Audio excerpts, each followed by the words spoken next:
That's the Boy Scout. The funniest guy ever. Yeah, that's the Boy Scouts. Dana's next. Learn to teach how to be prepared. Yes. So you don't end up with a bunch of heat shots. Cold.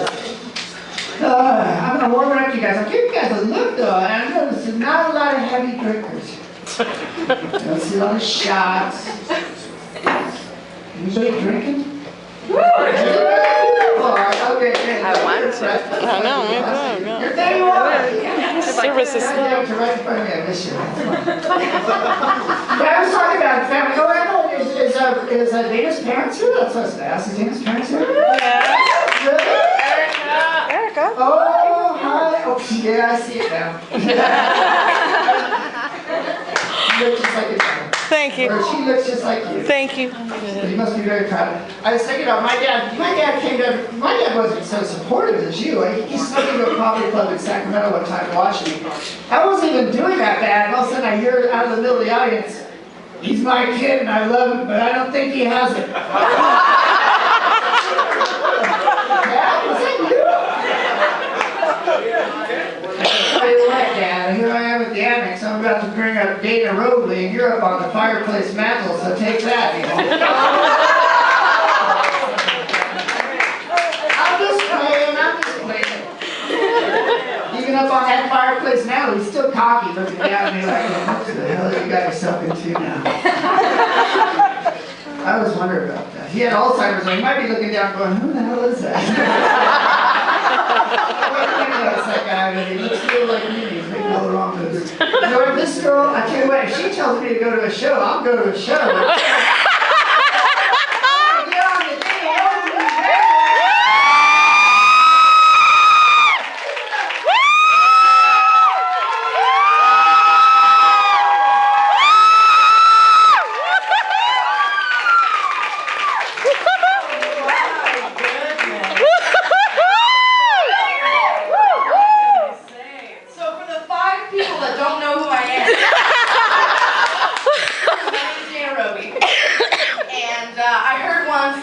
Never do stand-up comedy, but the guy that said that was on his period. But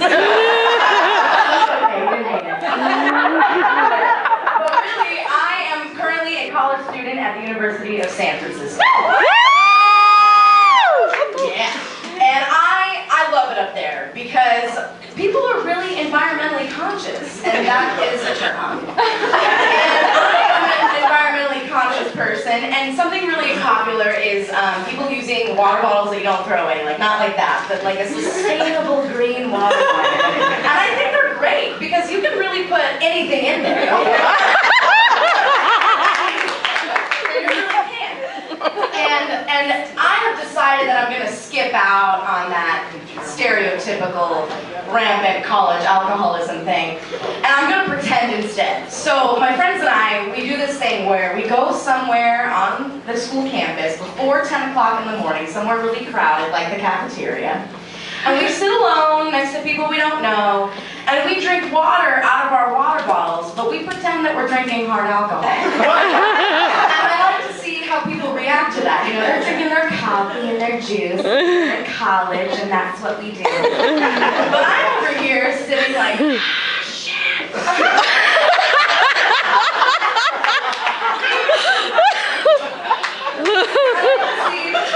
I like to see if anyone has feelings on that. And I like to go to class, like at 8 o'clock in the morning, and I sit next to somebody that I never sat next to before, and I do the same thing. I'm like, I'm gonna sit with that.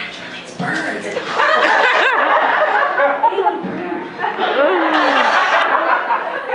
Because I think it's funny. And I am very interested about what people my age like to spend their money on, okay? Because every Friday night, without a doubt, there's going to be a line at the ATM. Everyone's going to get their 20 out for some handle of whatever that they're either going to spill on the sidewalk or end up giving to some cute stranger on the bus. But you know what? If they had to spend $20 on something more practical like printer ink, hell no. People are going to be writing essays in their own blood.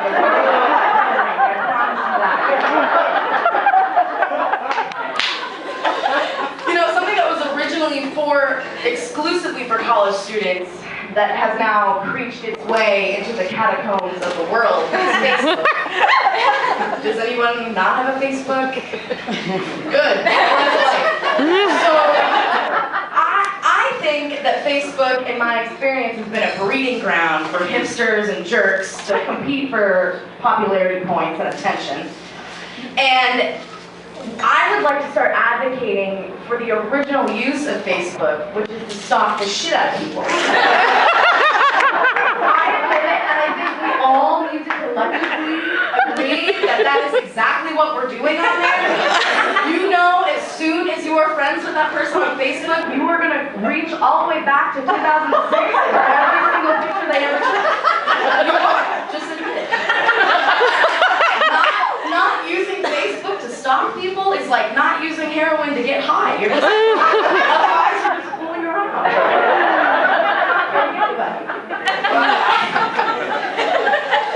But you know what? Facebook has done good by me because when I was a junior in high school, I went on this East Coast college trip. Woo! And I had this little inside joke with my friends about my dog, Gucci. Now, like most white girls, I talked to my dog in a silly voice. And so I started making videos that I then put on Facebook, which skyrocketed me into stardom. And because the voices is okay, Bilge is my dog, and this is the way I talk, because I think this is the way he thinks in his head. And it turns out that people like it, yeah. Facebook has done right by me, and I'm perfectly happy with the amount of attention I get. Keep it coming.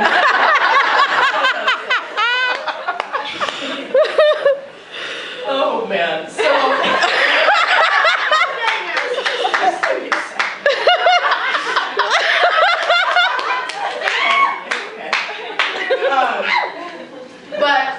Okay, on Facebook, people, when Harry Potter came out, the most recent Harry Potter movie, my newsfeed was flooded with bullshit about Harry Potter. Like, going to see Harry Potter, like, my childhood is over. Like, I had nothing to live for.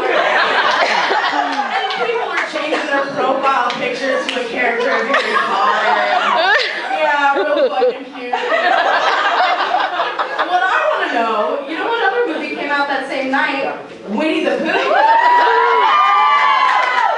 Yeah, and I want to know who went to that midnight show. I have to admit that I didn't, but it doesn't matter because I already know what that movie's about and I haven't seen it. Because I watched the trailer, and first of all, they're using a Keen song in the trailer, so already I'm going to slip my wrist. But, you know what? What I've gathered from it is that this movie, this Winnie the Pooh movie, is following Eeyore on his battle of dates. Disney has been planning this for years. The symptoms are there. Depression, loss of interest, confusion. Those are the symptoms I know of AIDS, and he's got them. And I can just, if I just close my eyes, I can see that scene. He's like, well, I've got nothing else to live for. All my T cells are gone. So now you don't have to see it. I just told you what it's about. But you know what? You know what movie I actually did go see? I saw, hold your breath, the Justin Bieber Never Say Never.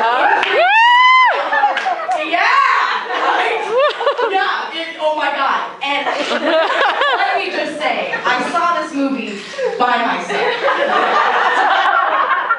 It was just a nightmare because I got to the theater uncomfortably early for absolutely no reason. I was there like 30 minutes early, alone in a movie theater. And then some gay guys showed up. So I knew that, either it was going to be some public indecency or just a fun time, and luckily it was just a fun time.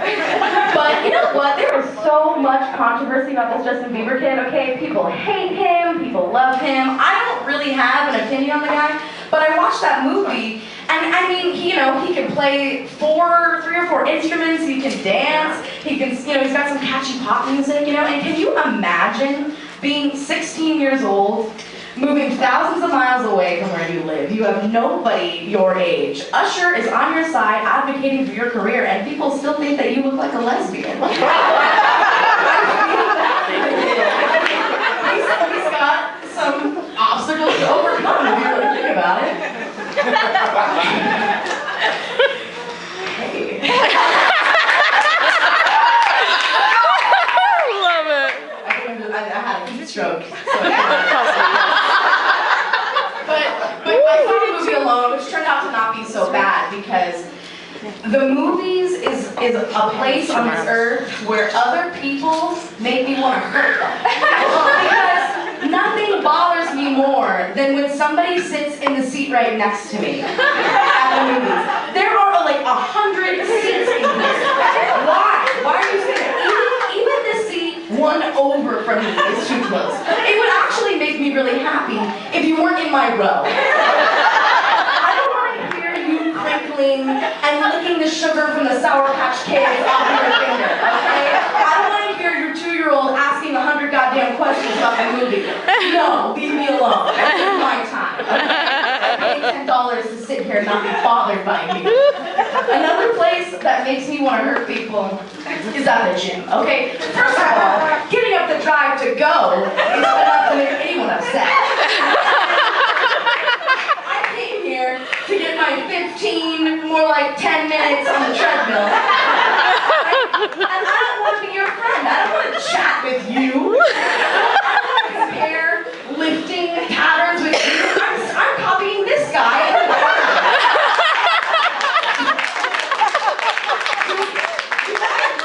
Like a woman who knows about lifting weights? Leave me alone, sir. The place that sends me over the edge is on a flight, okay? I chose Southwest so that no one was gonna tell me where to sit. I will go to the back of the plane to avoid having a conversation with anyone, okay? I don't want you sitting by me. I don't want you to hand me my Diet Coke and peanuts. You just leave me alone, okay? It drives me insane. God, it drives me insane. I'm having another heat stroke. You're all right. No, it's just hard for me to talk sometimes because I much prefer to text. So my verbal skills are lacking. But no, I text more than I talk on the phone, which I think is true for quite a few people. Because texting, I'm really good at it. And there are some subliminal texting rules that people don't understand. And let's just clear these up. First of all, excessive punctuation is not necessary. When you put 4 question marks, I'm gonna hear it in a different way. Where are you? What time does it start? Hello? It's too much. All caps? That's frightening. Why are you yelling at me? Are you mad? Is it loud where you are? Because I could have read that.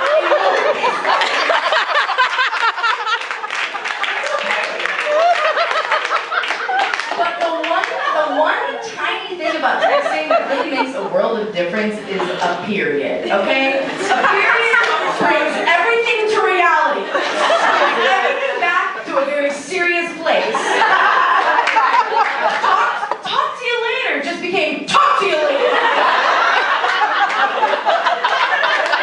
Have a great day just became have a great day. Fuck you just became fuck you. Thanks for coming to see me at the Ice House just became fuck you. That's my set. Thank you.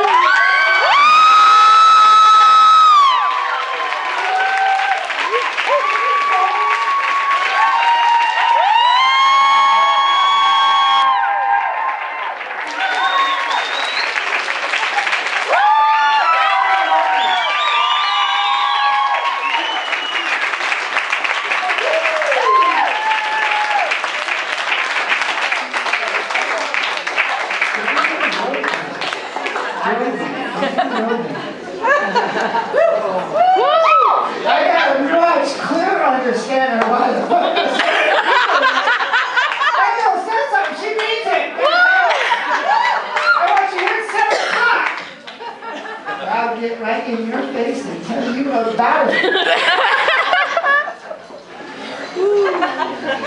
I think I learned something here tonight. One more time, guys. Hang on, Rosie.